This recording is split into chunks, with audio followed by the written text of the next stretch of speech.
अस्सलाम वालेकुम, नमस्कार, सत श्री अकाल एंड गुड मॉर्निंग। जी हाँ, गुड मॉर्निंग इसलिए कि आप लोग जानते हैं कि ये वीडियो मॉर्निंग में आ रही है, तो इसलिए मैं गुड इवनिंग नहीं, गुड मॉर्निंग कह रही हूँ। लेकिन बहरहाल बात हम करेंगे, बिल्कुल आज की न्यूज़ लेकर आएँगे और सबसे पहले हम चलते हैं जी न्यूज़ की तरफ। और कई लोग गुड इवनिंग भी कह सकते हैं, जो लोग किसी दूसरी कंट्री में हैं, जहाँ पर इवनिंग हो रही है, तो भई आप इवनिंग कह लीजिए। लेकिन ख़ैर हम चलते हैं न्यूज़ की तरफ और सबसे पहले न्यूज़ हम आपको देंगे।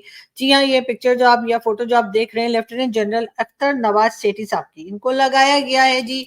अब ये हैं chairman federal public service commission के। जी हाँ, और इनको जो है फौरी तौर पे जो है अपॉइंट किया गया है और कहा ये जा रहा है कि प्रेज़िडेंट आसिफ अली ज़रदारी और उनके साथ प्राइम मिनिस्टर शहबाज शरीफ दोनों ने ही इनको इनके अपॉइंटमेंट के लिए अप्रूवल दिया है और कहा है कि जी अब से ये जो है चेयरमैन होंगे फेडरल पब्लिक सर्विस कमीशन के। साथ साथ ही ये भी बताया जा रहा है कि ये जो प्राइम मिनिस्टर ने अप्रूवल दिया है वो जी दिया है under the article 242A of the constitution. इससे मुझे याद आया कि हमारे एक डिक्टेटर साहब हुआ करते थे जनरल परवेज मुशर्रफ, वो कहते थे जी constitution is just a piece of paper. जी हाँ, उन्होंने ऐसा कहा था, लेकिन खैर कोई बात नहीं, वो पता नहीं सीरियस थे या मजाक कर रहे थे, जो भी कर रहे थे, लेकिन बहरहाल एक बार फिर जो है वो आपने देखा कि हमारे यहाँ फौज में से ही जो है किसी को लाकर और उनको चेयरमैन जो है वो बना दिया गया है। बहरहाल आप तो जानते हैं कि बड़े बड़े देशों में ऐसी छोटी छोटी बातें होती रहती हैं। बात करेंगे एक बार फिर हम शुरू में आज हमने ज़रा आर्मी की तरफ रुख किया हुआ है, तो हम आपको ये भी बता दें जी कोर कमांडर की जो कॉन्फ्रेंस हुई है, तो उसमें जी कोर कमांडर कॉन्फ्रेंस के अंदर ये बताया गया है कि जी हम जो है किसी को छोड़ेंगे नहीं। जी हाँ, किसी को नहीं छोड़ने से मतलब था उनका कि जी किसी भी जो टेररिस्ट हैं उनको नहीं छोड़ेंगे, टेररिस्ट को जड़ से खत्म किया जाएगा। केपीके हो चाहे बलूचिस्तान हो, उनके लिए जी ये कॉन्फ्रेंस की गई थी, उनके बारे में बात करने के लिए कॉन्फ्रेंस की गई थी और ये आप देख ही रहे हैं कि सब लोग कितने अटेंटिव बैठे हुए हैं। मतलब ये कि सब एकदम सीधे एकदम स्ट्रेट सामने उनके फाइल रखी है, पेन रखा हुआ है, कोई किसी की तरफ नहीं देख रहा, एकदम नाक की सीध में। और जी एकदम स्ट्रेट बैठ के बात हो रही है। बात तो खैर मुझे नहीं होती दिखाई दे रही, चुप ही बैठे हुए, हो सकता है बात भी की हो। लेकिन खैर कहा ये गया है कि जी इस कॉन्फ्रेंस के अंदर या इस मीटिंग के अंदर कि जी जो टेररिस्ट हैं उनको इजाजत नहीं दी जाएगी कि वो पाकिस्तान में एक बार फिर टेररिज्म फैला सकें। पहली बात, सर आपसे परमिशन कौन मांग रहा है? ठीक है, अब वो टेररिस्ट जो है उन्हें जो करना होता है वो कर गुजरते हैं। वो कौन सा पहले लेटर भेजते हैं आपको कि जी ये लेटर है, आप अगर इजाजत दें तो हम फट लें? मेरे ख्याल है ऐसा तो नहीं होता होगा ना। तो वो परमिशन आपसे पता नहीं किस बात की आप कह रहे हैं कि नहीं देंगे। उसके बाद उन्होंने कहा कि जी एनईसी कॉन्फ्रेंस के अंदर जो प्रेस रिलीज आई है, जो हमने जहां तक सुना, इसलिए कॉन्फ्रेंस तो हमने नहीं देखी भाई, हम कैसे देखेंगे, ये तो छुप के कमरों के अंदर होती है और इसमें बस सिर्फ प्रेस रिलीज आती है। जी हाँ, उसके बाद ये भी कहा गया है कि जी साथ-साथ ये बताया गया है कि जी जो टेररिज्म है उसको खत्म करेंगे। साथ ये भी कहा गया कि जी किसी को भी इजाज़त नहीं होगी कि वो यहाँ पर टेररिज्म, जैसे मैंने आपसे कहा, कि कर सके। तो ज़ाहिर है कि इजाज़त लेने तो कोई आ रहा नहीं है, तो मेरा ख्याल है कि इसलिए ये बात जो है ये किसी हद तक मेरा ख्याल है ऐसा नहीं होना चाहिए कि हम ये सोचें कि कोई इजाजत मांगेगा और उसके बाद हम करेंगे। मेरे ख्याल है कुछ थोड़ी यहाँ पे थोड़ा सा कम्युनिकेशन गैप है या थोड़ी सी कुछ गड़बड़ शड़बड़ चल रही है। लेकिन ये जरूर है कि जो ये सब कुछ हो रहा है, ये कॉन्फ्रेंस हो रही है या मीटिंग हो रही है, तो जी वो बॉर्डर पे बताना ये था सर कि इस बार जो है एक नहीं दो नहीं तीन जगह पर अफगानिस्तान की साइड से जो टीटीपी वाले हैं उन्होंने अटैक किया है। और ये तीनों जगह उनमें से एक जो है वो तो खैर अफगानिस्तान की तरफ है ही, दूसरा जो है वो खुर्रम मर्ज डिस्ट्रिक्ट जो है वो कहला रहा है। उसके अलावा तीन जगहें, दो से तीन जगहें और हैं जहां पर अटैक्स हुए हैं। तो अगर आप लोग ये अपनी मीटिंग वीटिंग छोड़ के ना और अगर आप लोग वहां पे जाके एक्शन कर लेंगे, तो मेरा ख्याल है पाकिस्तान को या बाकी लोगों को जो हमारे इर्द गिर्द रहते हैं दूसरी कंट्रीज, उनको ज्यादा फायदा होगा। लेकिन बहरहाल टीटीपी को लेकर जिसका नाम अब फितना अल ख्वारिज रख दिया है, इतना मुश्किल नाम है कि इतना नाम चेंज कर दिया है कि मेरे ख्याल बहुत से टीटीपी वाले तो सिर्फ अपना नाम चेंज होने की टेंशन में ही मुझे लगता है कि बेहोश हो जाएंगे। लेकिन ये जरूर है कि वहां पे जो भी डिसीजन लिया गया सर, उसके बजाय अगर आप जाकर और एक बार वहां पे मतलब एक्शन भी कर लीजिए तो बेहतर होगा, क्योंकि जो कुछ हो रहा है खास तौर पे अफगान बॉर्डर के ऊपर, वो यकीनन बहुत नुकसानदेह है पाकिस्तान के लिए भी। और पाकिस्तान के साथ साथ अगर वो फैल गया और जगह भी पहुंच गया तो यकीनन बाकी लोग जो हमारे इधर उधर उधर इधर जो हमारे साथ कंट्रीज हैं उन्हें भी नुकसान। जी, तो बिल्कुल पाकिस्तान की एजेंसीज और पाकिस्तान की आर्मी और पाकिस्तान के जो भी सिक्योरिटी फोर्सेस हैं वो बिल्कुल से तैयार हैं, और बात चल रही है कि जी हम जो है वो टेररिस्ट को छोड़ेंगे नहीं। जी हाँ, ये बात की गई है और कहा यह गया है कि जो टेररिस्ट हैं, जो टेररिज्म कर रहे हैं पाकिस्तान में, उनको छोड़ेंगे नहीं। लेकिन सर छोड़ेंगे नहीं, मतलब पहले पकड़ तो ले छोड़ेंगे तो बाद में ना, पहले तो आपके काबू ही नहीं आ रहे, आप पकड़ तो लीजिए पहले, उसके बाद कहिएगा, पकड़ने के बाद कहिएगा कि हम छोड़ेंगे नहीं।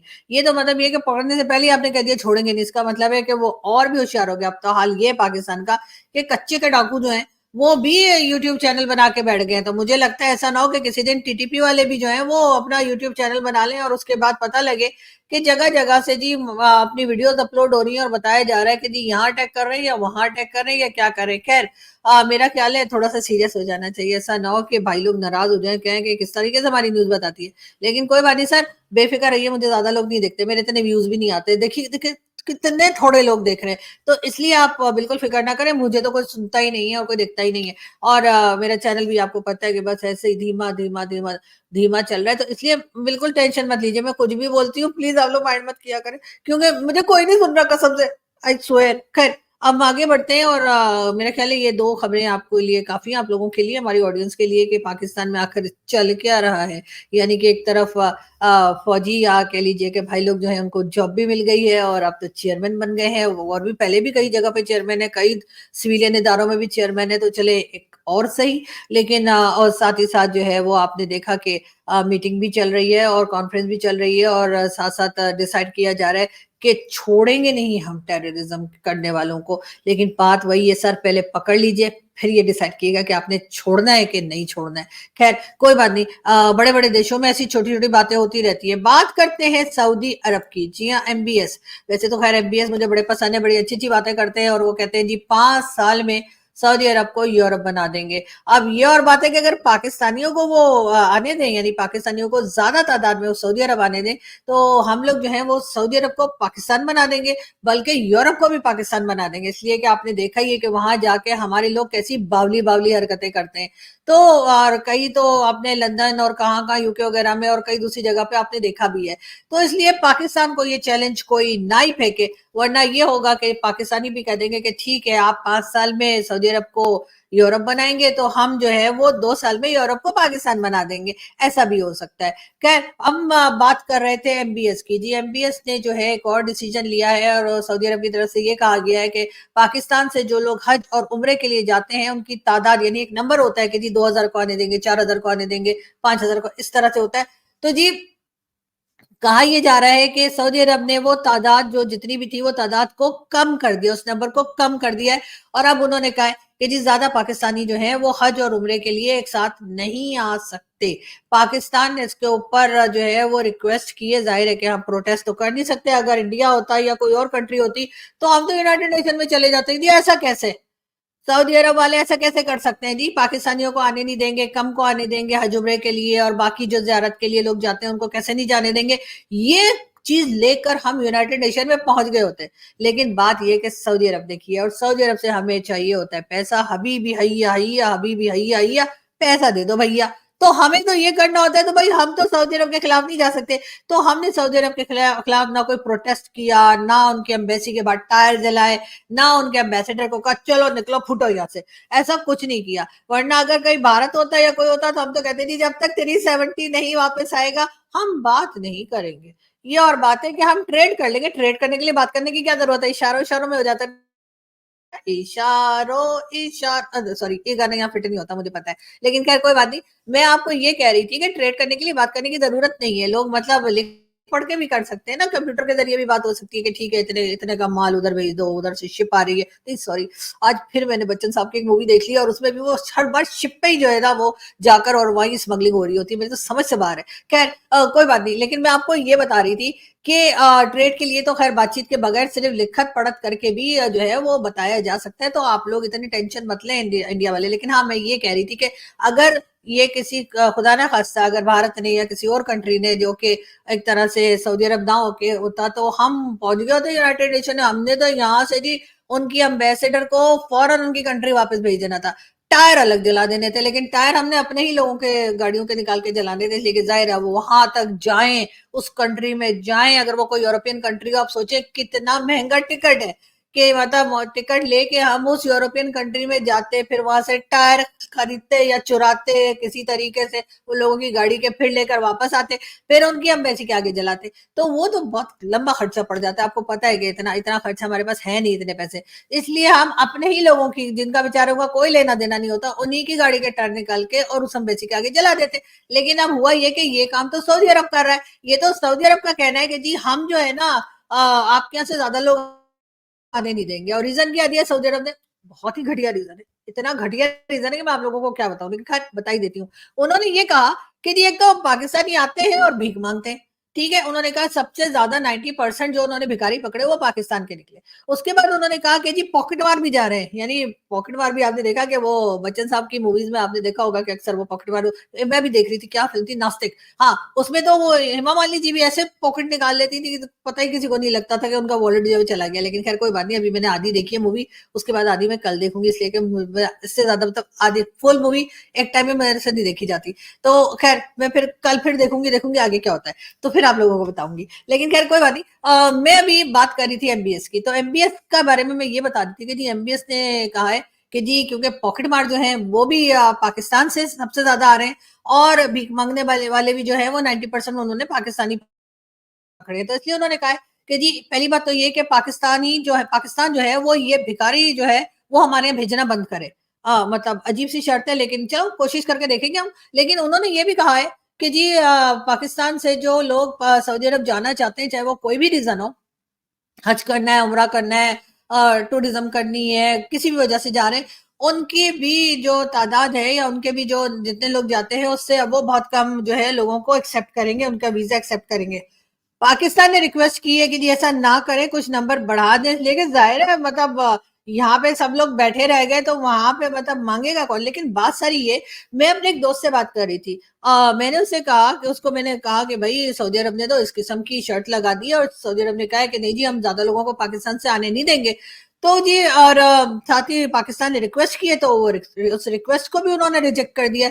तो वो कहने लगा वाह वाह, प्राइम मिनिस्टर जाते हैं, प्रेसिडेंट जाते हैं, और वो भाई लोग जाते हैं, वो भी तो भीख मांगने ही जाते हैं, उनको तो आने देते हैं कि आ जाइए वाह वाह हबीबी आइया आइया करके बिठा लेते हैं और खजूर वजूर खिला के रवाना कर देते हैं। लेकिन अगर कोई आम आदमी बेचारा जरूरतमंद है, वो इतनी मेहनत करके इतनी इतनी मुश्किलों से टिकट के पैसे जोड़कर, आपको पता है कितना महंगा टिकट है, इतनी मेहनत से टिकट का पैसा जोड़कर अगर वहां जाके थोड़ा पैसा मांग लेता है तो बड़ा इनको ऑब्जेक्शन है कि नहीं ऐसा नहीं होना चाहिए। मतलब ये डबल फेस और ये दो तरह की पॉलिसीज जो है ना ये सऊदी अरब की, मुझे भी कुछ पसंद नहीं आई, और मेरे दोस्त भी यही कह रहे थे कि ये कोई अच्छी बात तो नहीं है कि जी अगर आप क्या मतलब अगर कोई प्राइम मिनिस्टर और प्रेसिडेंट और उस ऊपर के लेवल के लोग अगर आते हैं तो आप उन्हें तो आने देते हैं, और वो आके आपसे भीख ही मांगते हैं, वो कौन सा आके आपको कोई कोई गिफ्ट कर रहे होते हैं या आपको कुछ दे के जा रहे होते हैं, कुछ लेके ही जा रहे होते हैं ना, तब तो आपको बुरा नहीं लगता। लेकिन अगर कोई बेचारा मजबूर मोहताज जिसे कहते हैं कि जरूरतमंद, यानी कि जैसे हम बोलते हैं इंग्लिश में बोले तो नीडी,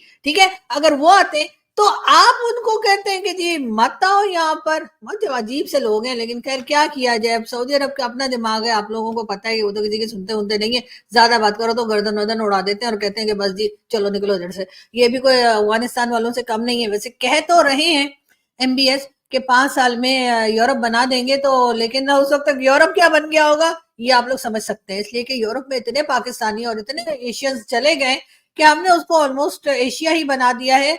और जब ये 5 साल, मेरा ख्याल है ये उसी को कैलकुलेट करके बता रहे होंगे। इनका मतलब ये नहीं है कि कोई सोसाइटी ऐसी हो जाएगी जैसे इस वक्त यूरोपियन सोसाइटी है या पहले हुआ करती थी, या कोई बहुत मॉडर्न हो जाएंगे, वहां पे भी लेडीज को इजाजत होगी कि वो जो मर्जी ड्रेस पहने, जैसे मर्जी आए जाए, खाए पिए, जो भी, वो सारी चीजें नहीं। उन्होंने पूरा कैलकुलेट किया होगा और सोचा होगा कि ये जितने एशियंस इस वक्त यूरोप में जा चुके हैं पाकिस्तान से और कई दूसरी कंट्री से जो एशिया की हैं, तो उन्होंने तो 5 साल बाद उसको मतलब ऐसे ही बना देना है जैसे हम लोग हैं, वहां भी पता लगेगा कुछ सालों बाद। अब देखिए अफगानिस्तान के लोग इतने पहुंच गए कि अब जर्मनी वालों ने पकड़ पकड़ के जो है वो अफगान सिटीजन को बाहर निकालना शुरू किया है। वरना मुझे तो लग रहा था कि कुछ दिनों के बाद वहां पे भी वो कोड़े छोड़े जो है ना वो चलने शुरू हो जाएंगे कि लेडीज को जैसे अफगानिस्तान वाले कोड़े मारे होते हैं ऐसे वहां पर भी हो रहा होगा।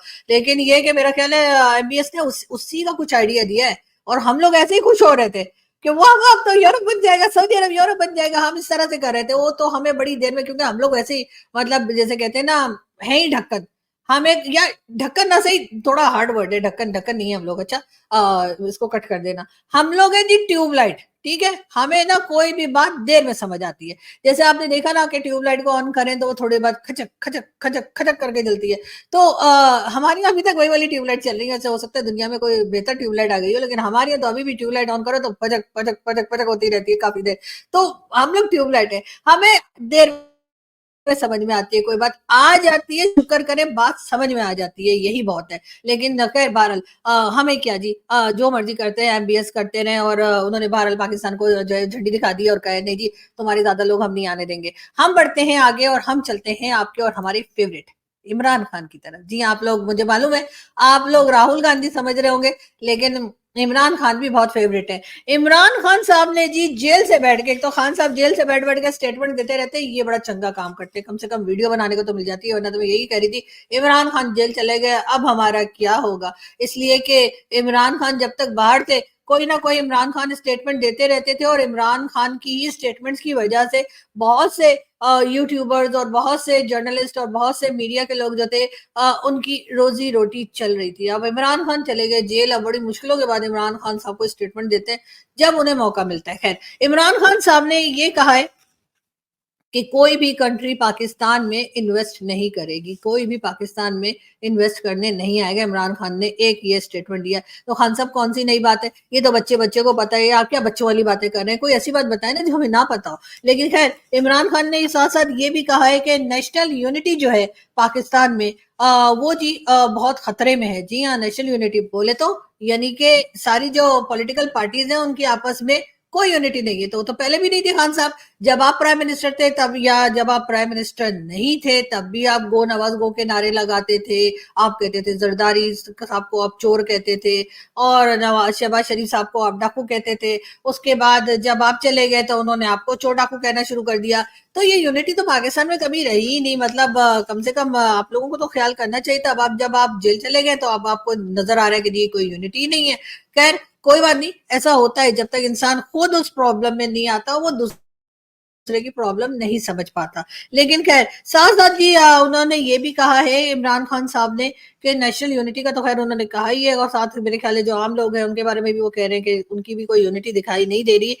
और पॉलिटिकल एक्टिविटीज जो हैं उसके लिए भी इमरान खान का कहना है कि जी जो पॉलिटिकल लोग हैं या पॉलिटिकल कह लीजिए कि जो सिविलियन गवर्नमेंट है, वो ये कहना चाह रहे हैं कि जो सिविलियन गवर्नमेंट है वो भी कोई खास स्टेबल दिखाई नहीं देती। तो इमरान खान साहब, आपको कब ऐसा लगा, आपने कब ऐसा देखा कि पाकिस्तान में सिविलियन गवर्नमेंट मजबूत हो, सिविलियन गवर्नमेंट जो है वो अच्छा काम कर सके, सिविलियन गवर्नमेंट अपनी मर्जी से काम कर सके, ऐसा आपने कब देखा? हमें जरूर बताइएगा, इसलिए कि हमें भी बहुत शौक है सब कुछ देखने का, और कि हम हो सकता है गूगल करके तलाश करने की कोशिश करें, क्योंकि हमने भी अपने होशो आवाज में कभी भी किसी सिविलियन गवर्नमेंट को इंडिपेंडेंटली काम करते नहीं देखा। साथ साथ इमरान खान ने कहा कि उसकी एक रीजन ये भी है कि कोई इन्वेस्टमेंट करने नहीं आएगा क्योंकि पाकिस्तान में टेररिज्म है।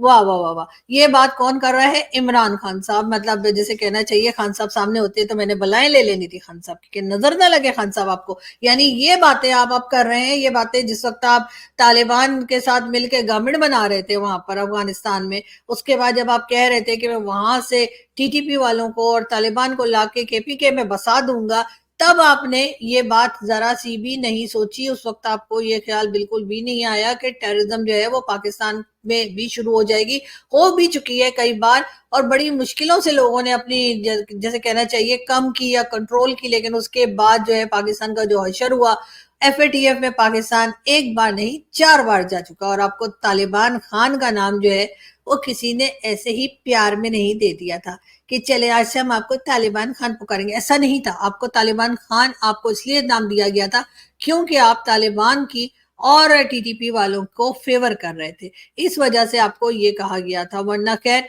अदरवाइज तो लोग आपको इस नामों से नहीं पुकारते। लेकिन बहरहाल इमरान खान साहब का कहना ये भी है, उन्होंने कहा है कि पाकिस्तान की इकोनॉमी खराब है। अच्छा, ये भी एक नई खबर है खान साहब ने दी। पाकिस्तान की इकोनॉमी तो पाकिस्तान बनने के टाइम से ही खराब चल रही है, बीच में शायद थोड़ी सी ठीक हो गई थी, अल्लाह भला करे अमेरिका वालों का, जिन्होंने आकर अफगानिस्तान पे ड्रोन अटैक शुरू किए तो उन्होंने हमें कुछ पैसा वैसा दे दिया कि हमें जो है ना ड्रोन यहाँ से ले जाने दो। मेरा ख्याल है डिस्टेंस कम हो जाता होगा, फ्यूल कम खर्च होता होगा, नहीं?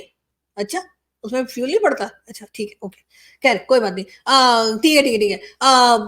आप लोगों को जो समझना है समझ लें, मेरे पास टाइम नहीं है कि मैं एक्सप्लेन करती रहूं। लेकिन हाँ, ये जरूर है कि इमरान खान ने कहा कि जी इकोनॉमी जो है पाकिस्तान की वो भी खराब है, और इस वजह से भी कोई इन्वेस्टमेंट करने के लिए पाकिस्तान में नहीं आएगा। पाकिस्तान को इमरान खान ने कहा है कि पाकिस्तान की क्रिकेट जो है वो भी डिस्ट्रॉय हो गई है, यानी कि क्रिकेट का भी बैंड बज गया। मेरे ख्याल है वो खान साहब ने वो बांग्लादेश और पाकिस्तान का जो मैच था वो देख लिया, वही देखकर मेरे ख्याल है कि खान साहब तब से ही अपना सर पकड़ के बैठे हुए, और सुनने में यही आया है कि काफी परेशान है। मगर बहरहाल खान साहब जब आपकी गवर्नमेंट थी तब भी कुछ ऐसा ही बुरा हाल था, फर्क सिर्फ इतना है कि अब जरा और ज्यादा खराब बुरा हाल हो गया लोगों का। लेकिन देखते हैं कि यहाँ से पाकिस्तान को कोई बचाने आता है, कोई संभालने आता है। मोदी जी नहीं? अच्छा, मोदी जी ने तो खैर एससीओ में आना ही नहीं है। अगर मोदी जी एससीओ में आ गए होते तो आप सोचिए, हम कच्चे के डाकुओं को बुला के और मोदी जी को करवा देते किडनैप, ठीक है, और फिर हम डॉक्टर जयशंकर को करते फोन और हम उनसे कहते हैं कि $2 ट्रिलियन आप दे देंगे तो हम मोदी जी को वाघा बॉर्डर से वापस भेज देंगे, और अगर नहीं तो नहीं भेजेंगे, यहीं पे बैठ के पकौड़े खिलाते रहते हैं। मोदी जी को हमने कोई परेशान थोड़ी करना था। यहाँ से मोदी जी को हम लोग को फिल्मों में दिखाते, शोले, दीवार, अमर अकबर एंथोनी, सारी मूवीज दिखाते, और उसके बाद मोदी जी का बड़ा अच्छा टाइम गुजरता। और फिर 3-4 दिन के बाद डॉक्टर जयशंकर जो है ना वो बच्चन साहब की तरह दो सूटकेसेस में 2 ट्रिलियन, पता नहीं, खैर कोई बात नहीं, कितने भी सूटकेसेस में 2 ट्रिलियन हमें देते और हम मोदी जी को खैरियत के साथ वापस कर देते। और वैसे ये आइडिया अच्छा है नहीं? मेरा ख्याल है कि पाकिस्तान के लोगों को सुनना चाहिए और कुछ सोचना भी चाहिए। लेकिन खैर, यहाँ से हम चलते हैं और आपसे मुलाकात होगी नेक्स्ट वीडियो में। अपना बहुत सारा ख्याल रखिएगा, हंसते रहिए, मुस्कुराते रहिए और अपनी दुआओं में हमें याद रखें। Thank you.